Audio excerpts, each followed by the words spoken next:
Yes, I'm sorry. I'm using the webcam again from my MacBook because, as I've said before, my DSLR over there doesn't like to do long form videos. It just stops recording. So, again, I apologize. Well, anyway, the week before last, I watched a week of Woody Allen films, 11 to be exact, and I made a video ranking all 11, linked below in the description here. That was week one. I'm doing 10 weeks of this because I'm homebound for the next 10 weeks. And this past week, I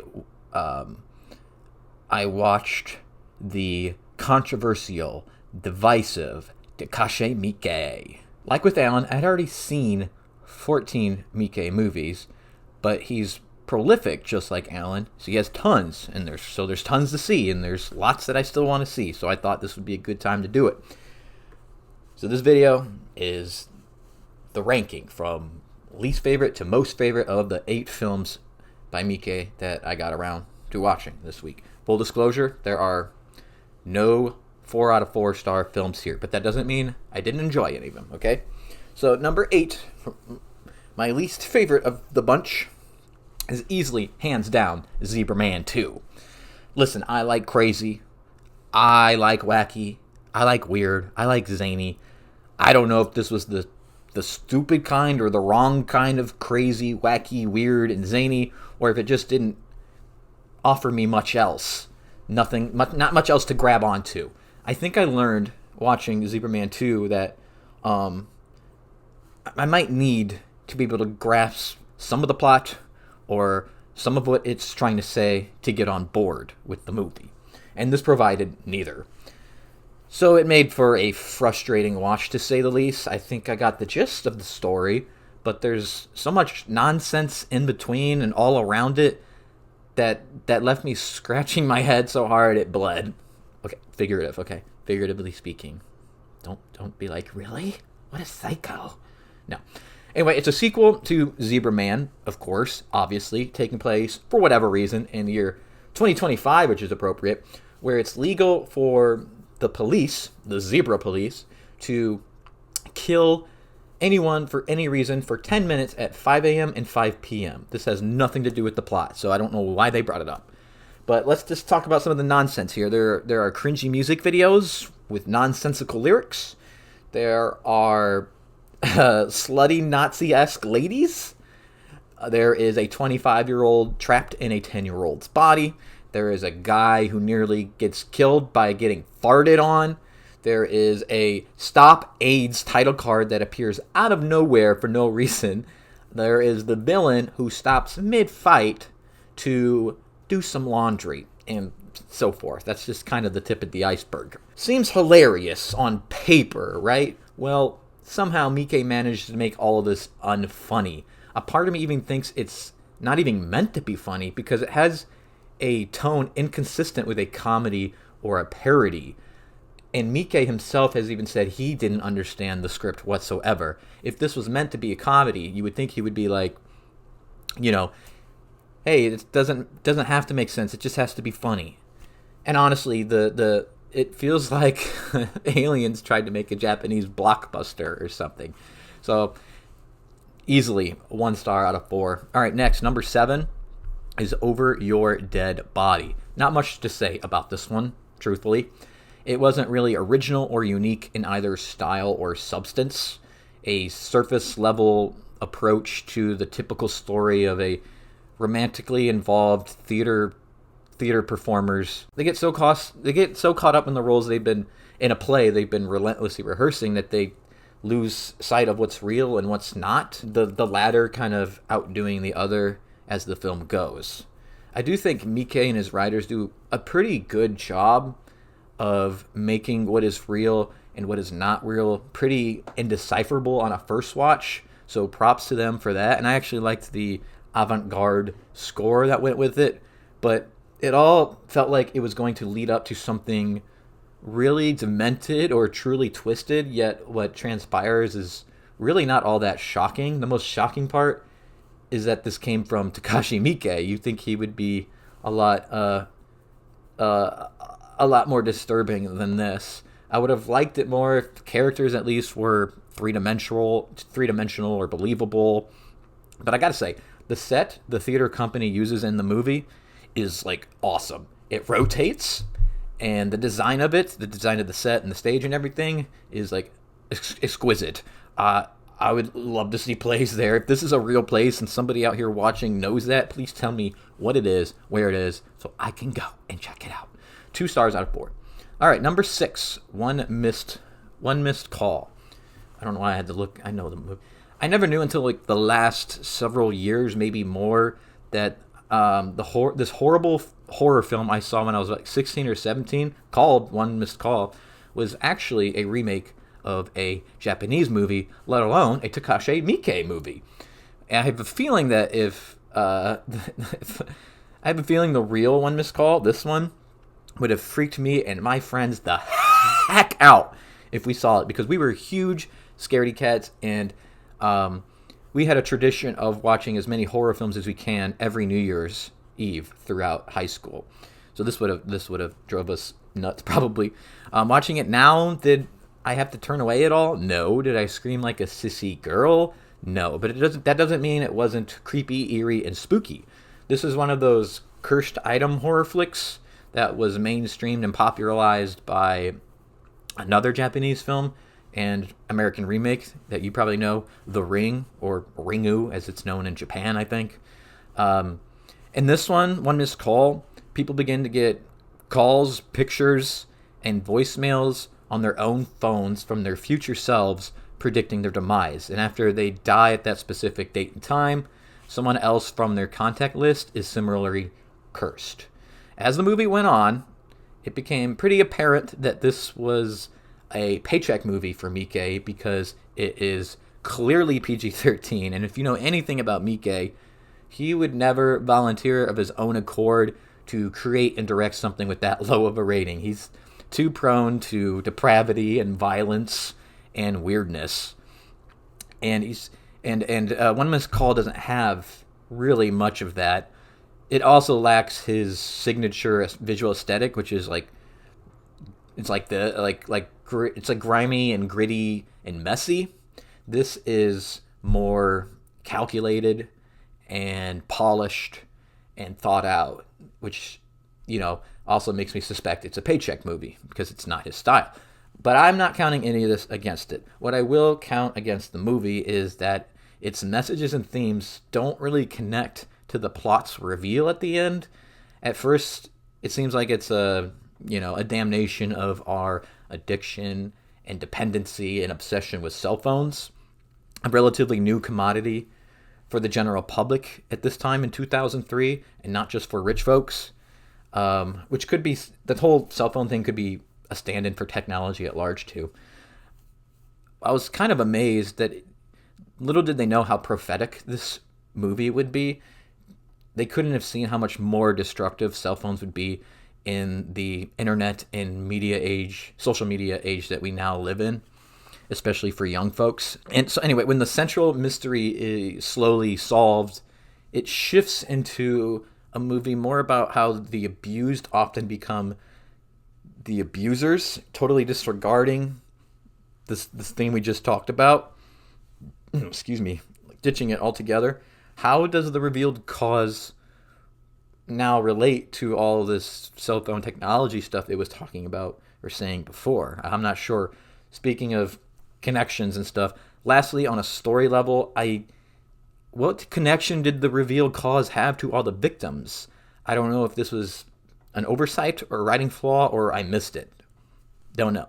Anyway, One Missed Call is worth watching, especially if you're in high school with a group of friends at a sleepover. Check it out. 3 out of 4 stars.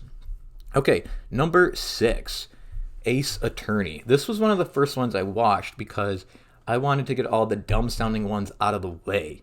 Like with One Missed Call, I also think it's a paycheck movie for Miike because it's based off a video game and is clearly PG-13 as well. I've never played the video game. I didn't even know it was a video game before I started watching it. I still know nothing about the video game. I don't know, based on the movie, how it could be a video game. But what do I know? I'm not really much of a gamer. I did find it strange Nearly all the characters and some extras had some serious anime hair.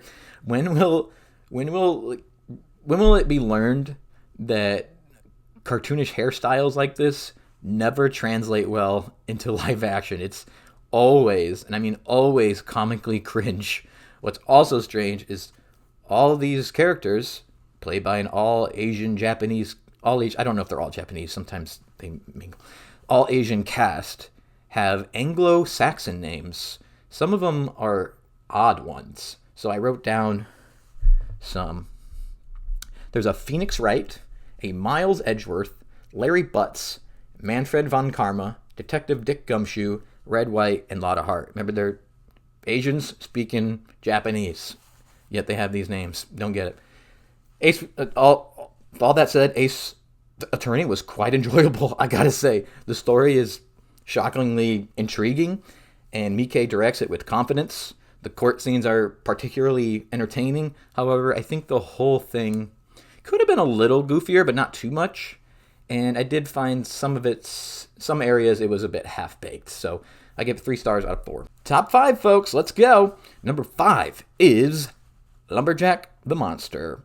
I hated the title of this. So it was one of the first ones. It was actually the very first one I watched of the week because I expected it to be the worst one. But I did not actually read the premise before I came to this weird conclusion of mine.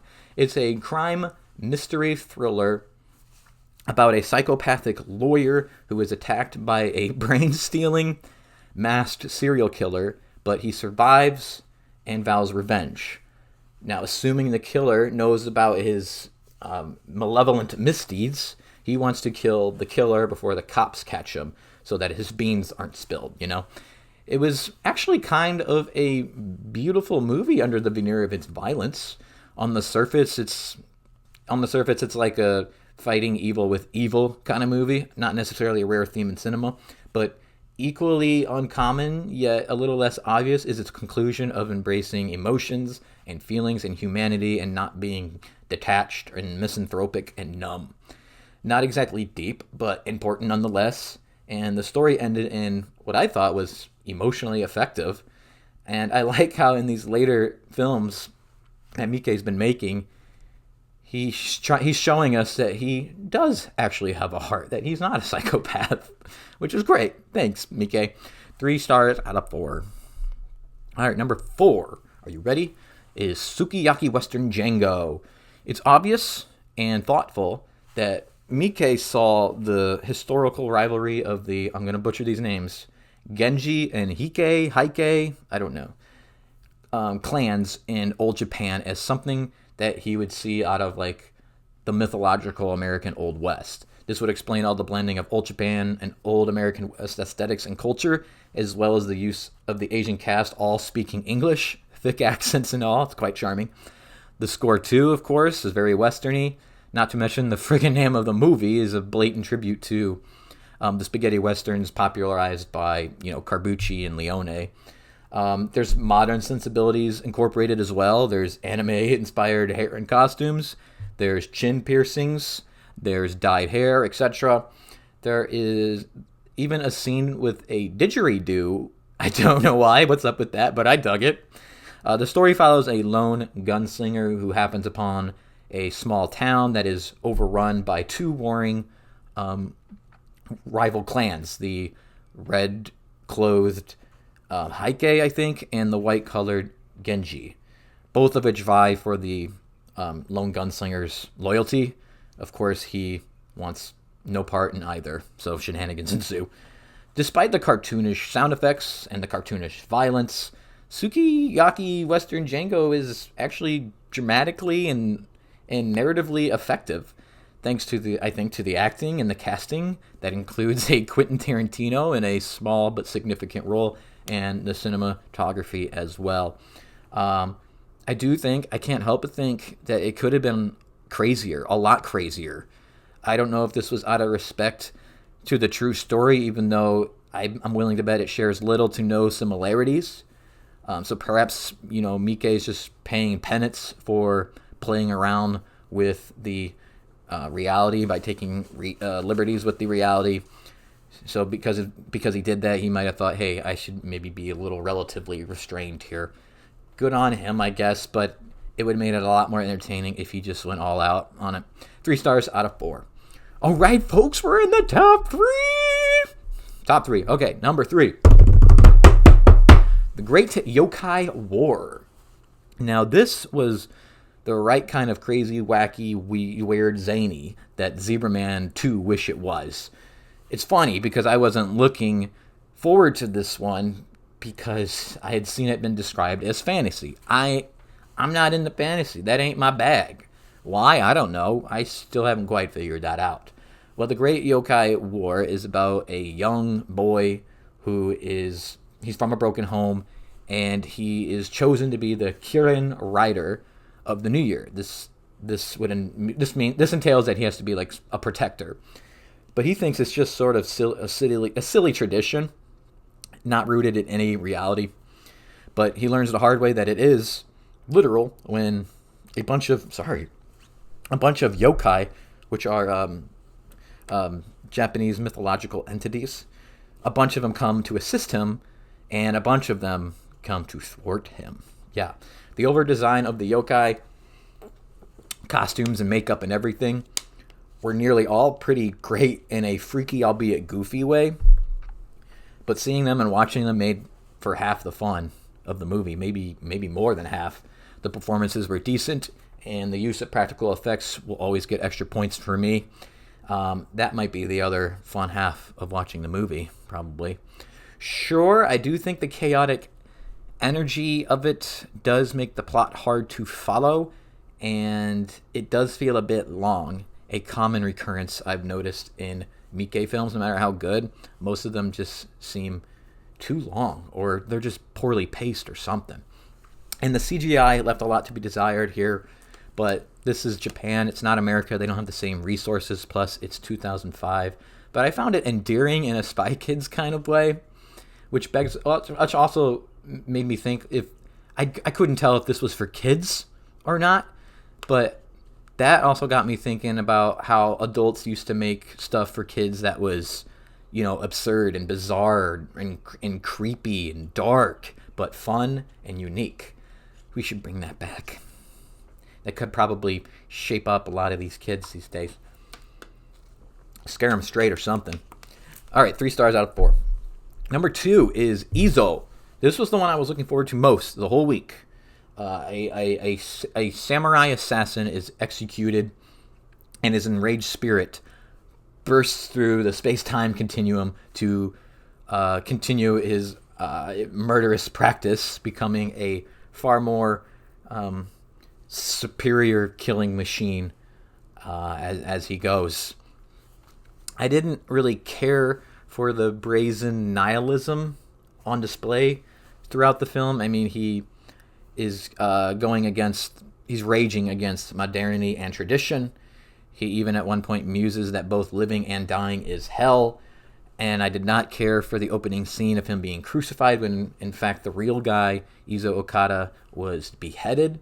I didn't know if this was supposed to be some sort of, are they trying to make him a martyr or savior, or are they just mocking Christ and Christianity? I don't like either implication, but that doesn't mean there was nothing else to enjoy. That there wasn't anything to enjoy. This is, loaded with ultra-violence, but I'm a sucker for surrealism and symbolism, and this is rampant with that for the entire 128-minute runtime. Good luck unpacking any of that, as I don't think it's meant to, but also because a lot of it doesn't make any sense and is impossible to fully comprehend 100% unless you're Miike, but he doesn't even know, because the film is unashamedly unrooted in any sort of real reality and is heavy on the metaphorical and the surreal, as I said before. So don't try to understand it. Just buy the ticket and take the ride. It's that kind of movie. This is maybe Miike at his most artistic, creative, and imaginative, but that doesn't necessarily mean it's Miike at his best. What it does mean, it's definitely worth watching. 3 stars out of 4.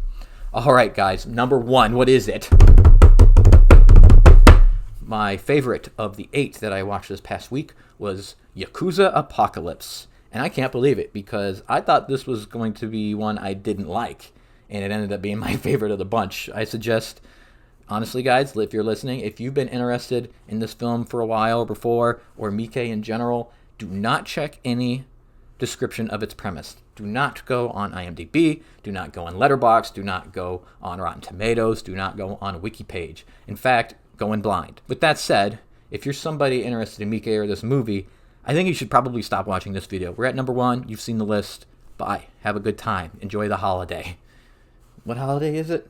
My wrist ain't going to tell me. There's no story spoilers ahead, but I have to talk about some of the content because that's where it's fun. Yakuza Apocalypse starts serious and simple enough.